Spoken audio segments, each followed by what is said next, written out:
Hey there, it's Pastor Rob. At Sunny Slope this fall, we are going to be spending a lot of time in what are sometimes called the minor prophets. That's kind of an unfortunate name, actually, because it might imply that they are somehow less important than the major prophets, but that would not be the case, of course. The minor prophets have a lot to say to us even today. They have a lot to speak to us and to show us about who God is and how he wants us to live. And so we're gonna spend a lot of time. The way we're gonna do it, we're gonna go through each of the minor prophets, taking one reading from each of the minor prophets, except for uh, the book of Jonah and the book of Nahum. And I've got reasons for that, which I'll get into when we get closer. But what I want to do is spend a little time describing for you just what the minor prophets are, and then maybe giving you some historical background that might help you understand a little bit better where the minor prophets fit in the Bible. So first thing first, minor prophets, there are 12 of them, and so sometimes the minor prophets are called the Book of the 12, and that's actually probably a better name for them. It just hasn't really stuck because it's a little harder to say than minor prophets. But there are 12 of them, and they span about 400 years worth of history. So just think about that for a minute. If you think back 400 years from now, that would be about the time that the United States, the colonists were beginning to arrive in the United States. So that's a long period of time. And that number is, of course, just approximate, but it gives you a sense of the wide scope of time and culture that the minor prophets have covered. Prophets, contrary to what we sometimes think, were not given the job of predicting the future. It's not like they ran a little shop on Main Street where you could go and get your fortune told and hear from the prophet who would tell you something about your future. That's really not what they were called to do. They were instead anointed by God to essentially serve as his spokesperson. And so, what that often meant was that they held up the law of God and the commands and the covenant that God had made, and they called the people to obedience. In that sense, they often function like a lawyer today, essentially bringing charges and prosecuting people for their failure to live up to God's covenant. But the other thing that prophets would always do is to bring a promise and a message of comfort and reassurance that even as the people had fallen away, and even though there would be consequences for that, there was also the assurance that God would eventually restore his people. That's where some of the message of the future come in, because indeed the prophets do at times bring a message about the future, but oftentimes that was meant as a comfort that would point beyond the immediate and difficult circumstances. It can be helpful to remember that the prophets, when they give a message about the future, there's often two horizons in mind. The first has to do with the immediate fulfillment. Almost every time there would be some kind of immediate fulfillment of what the prophet was saying. And then there is a much bigger and long range fulfillment of that promise. So it's helpful to remember that even when the prophets are predicting the future, they're not looking only to a time way off in the future. They're often looking to an event that would happen in a very near period of time. And then when time passed, that prediction would take on a much fuller meaning.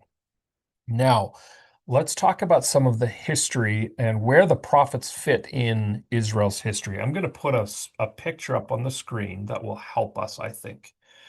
Um, this is a timeline of Israel and Judah. There are a couple things that maybe can help us um, kind of locate the prophets in terms of where they fall in biblical history. Most of us aren't overly familiar with uh, Israelite history, Jewish history. We know some key names and we know some events, but the details get a little lost. Understanding kind of how this breaks down can be very helpful for us. So let me let me show you a couple things. We're going to start, first of all, we're going to start all the way over here. And it's here on this side that we have the United Kingdom. Now, today, when you say United Kingdom, that sounds like, the land of Great Britain, Ireland, Wales, Scotland. But the United Kingdom refers to the period of time in Israel's history. It was only about 70, 80, maybe a little longer than that years. And that's when Israel was one nation. And under that United Kingdom, Saul is not listed here, but you'd have David, Solomon, you'd have Saul, David, and Solomon. Those three kings presided over a united kingdom. But after that, in about the year 931, the kingdom of Israel, the nation of Israel divides into two. We have the northern kingdom of Israel here,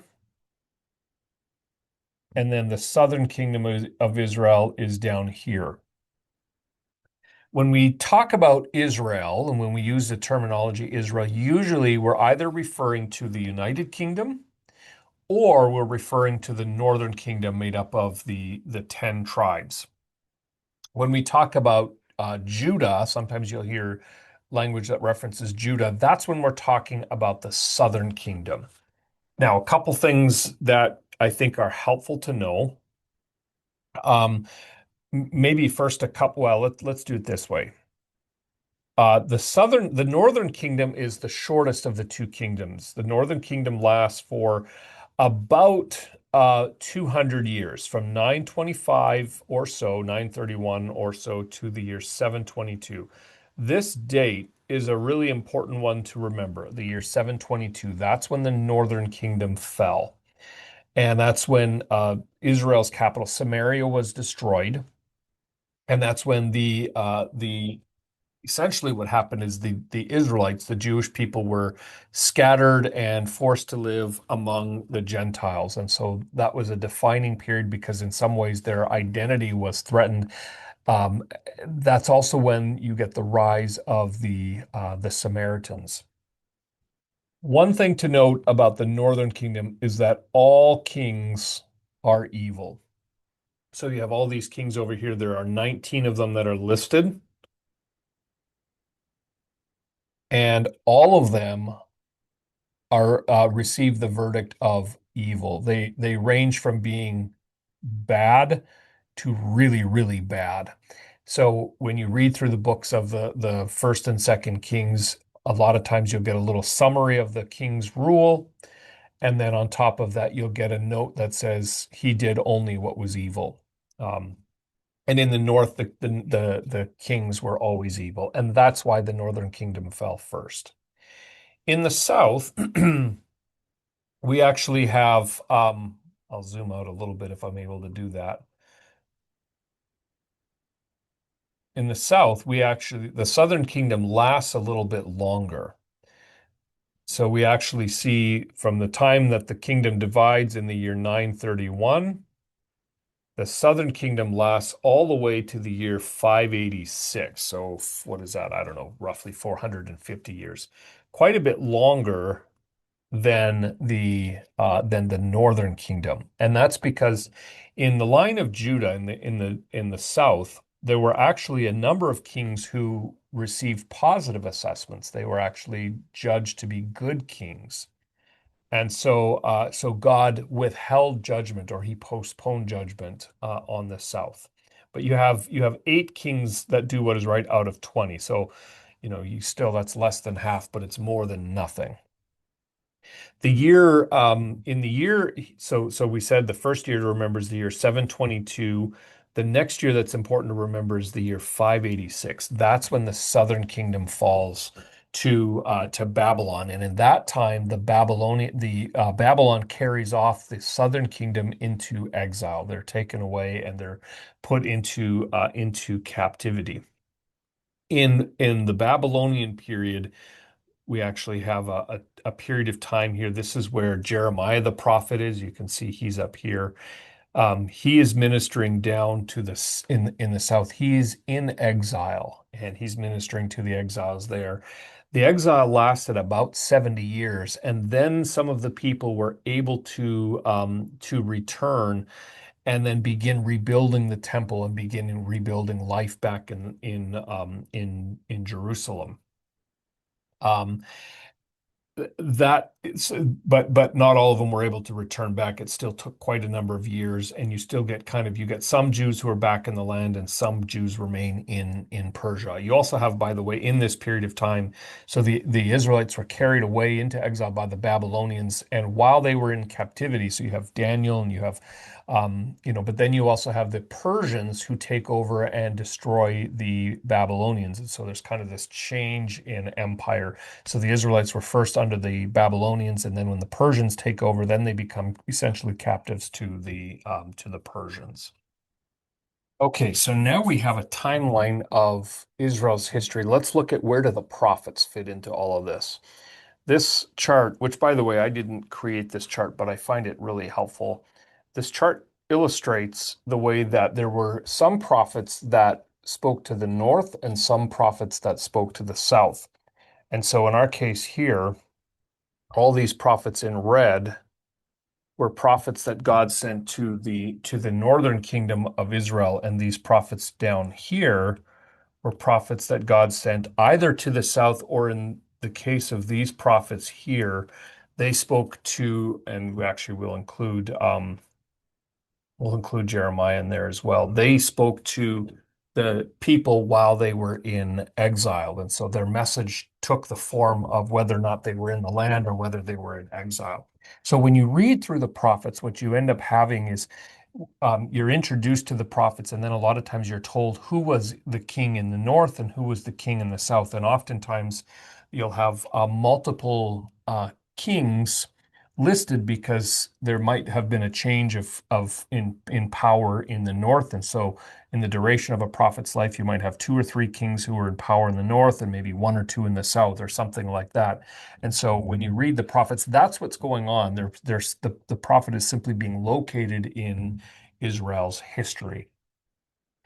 So there you have it, an overview of the minor prophets. You can see where they are located in terms of their history and their place in Israel's life together. Um,